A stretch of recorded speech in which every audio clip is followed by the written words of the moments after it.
पण छान प्रश्न विचारलेला आहे। या संदर्भामध्ये जुने जे सन्मान्य आमचे कार्यकर्ते आहेत, पदाधिकारी आहेत, नेते मंडळी आहेत, यांचा सन्मान भारतीय जनता पक्ष निश्चित करते आणि याच्या पुढेही करेल।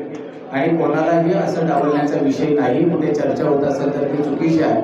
आम्ही त्यांचा आदर करूनच पुढे जातो आणि म्हणूनच या ठिकाणी आज सन्माननीय नरेशजी मसने यांच्या अध्यक्षपदाची घोषणा करण्यापूर्वी आमचे 60 वर्षाचे तरुण, काय नाव त्यांचं, प्रवीण पोलकम साहेब, पहिले त्यांचा केक कापायला गेलो 60 वर्षाचं त्यांचं वाढदिवस म्हणून, आणि त्यांचा पहिले सन्मान केला आणि नंतर आम्ही आलो। त्याच्यामुळे समोर उदाहरण आपल्याला आहे की जुन्या जाणत्या कार्यकर्त्यांचा आम्ही सन्मान करणारा भारतीय जनता पक्ष आहे आणि नवीन आले त्यांनाही उभारी देण्याच्या संदर्भात भारतीय जनता पक्ष अग्रेसर आहे।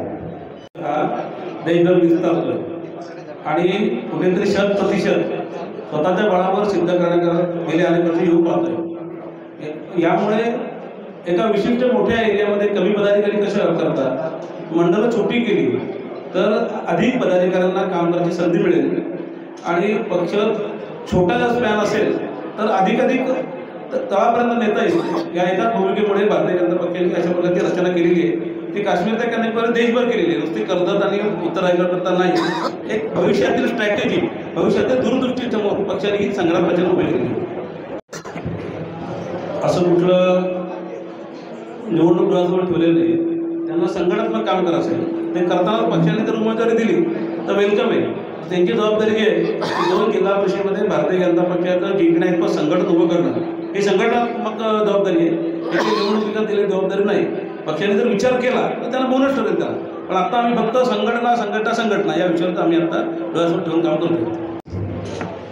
सबके साथ सबका विकास, सबके साथ सबका विकास, मला पक्षाची जबाबदारी दिली आहे ती पूर्णपणे कार्यकर्त्यांना न्याय देण्याचा प्रयत्न करेल आणि जे प्रमुख विषय असतील जे निवडणुकीमध्ये ते सर्व प्रामाणिक सोडवण्याचा प्रयत्न करेल। पक्ष कुठल्याही कार्यकर्त्याला वाऱ्यावर सोडत नाही। राजेश भगत यांच्या कामाची दखल घेऊन त्याला जिल्हा स्तरावर त्यांच्या आवडीचं जे काम आहे ते त्या काम निश्चितपणे पक्ष भूमिका देईल। निवडणुका आहेत त्या स्थानिक स्वराज्य संस्थांच्या निवडणुका आहेत। मग कर्जत विधानसभेचं आपण पकडलं तर इथले नगर परिषद असेल, नगर पंचायत असेल, जिल्हा परिषद असेल, पंचायत समिती असेल, या स्थानिक स्वराज्य संस्थांच्या निवडणुका स्थानिक पदाधिकारी यांना निर्णय घेण्याचे अधिकार हे पक्ष देत असतो आणि पक्षाच्या ज्या पद्धतीने आदेश येईल त्या पद्धतीमध्ये स्थानिक लेवलला तशा पद्धतीतली माहिती करायची किंवा स्वबळ करायचा हा निर्णय त्यावेळेला घेण्यात येईल। त्याची राजकीय कारणे तुम्हाला माहिती आहे, ती काय आम्ही सांगत नाही। एकदा पालकमंत्र्याचा जो काही थोडासा विषय शिल्लक आहे तो या महिन्याभरात सॉल्व्ह होईल। त्यानंतर सर्व एसीओ नेमले जातील। एसीओना पक्षाने खूप महत्त्व दिलेलं आहे। त्यांना केवळ सर्टिफाय करण्याकरता नाही तर 14 प्रकारचे विविध अधिकार देऊन त्या पदाला राजकीय महत्त्व दावणगे साहेब महसूल मंत्री यांनी दिलेले आहे।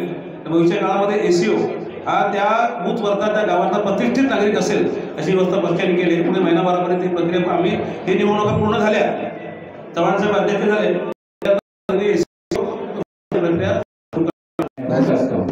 त्यावेळेला आमच्या त्या ठिकाणी आमचे महिला मोर्चाचे पदाधिकारी त्या ठिकाणी सोडतीला उपस्थित होतो आणि त्या ठिकाणी जे काही सोडतीचं आज होतं त्याच्यामध्ये आहे रोटेशननुसार त्यामध्ये आहे तहसीलदार केलेले की 2020ला आरक्षण पडलं पण बऱ्याच ग्रामपंचायतीमध्ये ते इम्प्लिमेंट झालं नाही, परंतु शासनाच्या नियमानुसार जे आरक्षण आहे ते ग्राह्य धरलं जातं। आता बऱ्याच ठिकाणी 2015च्या आरक्षणानुसार आज पदाधिकारी तिथे सरपंच आहेत किंवा उपसरपंच आहेत, परंतु 2020 ग्रामपंचायतींना लागू झालेलं नव्हतं। त्यामुळे ओबीसी कन्फ्युजन आहे ते स्तरावर करण्याचं आणि भारतीय जनता पार्टी हा देशातला एक अग्रणी पक्ष आहे। त्यामुळे प्रत्येक निवडणुकीवर आमचं लक्ष असतं आणि निवडणुकीच्या संदर्भात आरक्षण असो किंवा इतर कुठलीही घटना असो यामध्ये आमचा पक्ष भाग घेतो, लक्ष देऊन असतो। तुम्ही कर्जतच्या निवडणूक शाखेला तर सर्वाधिक हिरिहिरीने त्या प्रत्येक प्रक्रियेत भाग घेणारा भारतीय जनता पार्टी पक्ष आहे, हे तिथून तुम्हाला माहिती मिळेल. दुसरी गोष्ट, या येणाऱ्या आरक्षणाच्या संदर्भात भारतीय जनता पार्टीची जी काही मतं आहेत ती आम्ही लेखी स्वरूपात तिथे देणार आहोत आणि पुढील काळात सुद्धा सजगपणे आम्ही या सगळ्या प्रक्रियेवर लक्ष ठेवू. महायुती म्हणून उमेदवार दिला जातो. तुम्ही बघितलं असेल की महायुती म्हणून शिवसेनेचा उमेदवार होता. त्यामुळे आम्ही भारतीय जनता पार्टीने निष्ठापूर्वक महायुतीने दिलेल्या उमेदवाराचं काम केलेलं आहे. त्याचप्रमाणे त्या उमेदवाराचं कोणी काम करावं, इतर पक्षाची भूमिका सांगणारे आम्ही कोणीही नाही, परंतु महायुती म्हणून भक्कमपणे काम करतो. माझ्या ग्रामपंचायतमध्ये माझ्या मित्र पक्षाबरोबर आहे, राष्ट्रवादी बरोबर आहे, इतर दुसऱ्या कोणत्या पक्षाबरोबर आहे. संपूर्ण ठिकाणी ज्या ठिकाणी ज्या प्रकारची युती, जसं विनोद साहेबांनी थोड्या वेळापूर्वी सांगितलं की स्थानिक स्वराज्य संस्थांच्या निवडणुकांमध्ये आपल्याला कुठे यश येईल त्या प्रकारची युती करण्याचे अधिकार नेत्यांना दिलेले आहेत आणि पक्ष त्यामध्ये योग्य ते मार्गदर्शन करून त्या प्रकारच्या युत्या घडवित असतो. त्यामुळे असं कुठेही मानण्याचं कारण नाही की आम्ही महायुतीचं कुठेही पाळत नाही. 100% भारतीय जनता पार्टी कर्जत तालुक्याकडून महायुती म्हणून आम्ही सन्मान राखतो. भारतीय जनता पार्टी हा पक्ष नसून एक आमचा परिवार आहे आणि परिवार आम्ही मानतो. त्यामुळे परिवारात जसं ज्येष्ठांना जसा मान सन्मान असतो तसा उचित मान सन्मान सर्वांचा राखून सर्वांना योग्य तो न्याय, जसे पंडित दीनदयाळ उपाध्याय अंत्योदयाचा एक सर्व माणसाला सोबत घ्या, त्यांचा उन्नती त्यांचा विकास करा.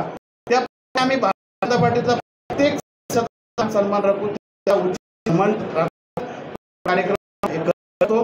त्यापुढे कार्यक्रम आमच्या जिल्ह्याचे आमदार दुसरे आमदार यांनी घेतलेले हा राज्य केवळ नाही, बंद आहेत, काही अर्धवट, काही थोड्या निधीमुळे या महिन्याभरामध्ये दोन्ही नेते विषयाकरता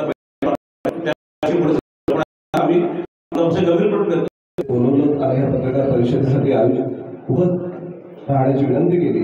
त्या निमित्ताने आम्ही पुनश्च एकदा भारतीय जनता पार्टीचे नवनियुक्त मंडळ अध्यक्षांचे स्वागत करतो सर्व पत्रकारांच्या वतीने.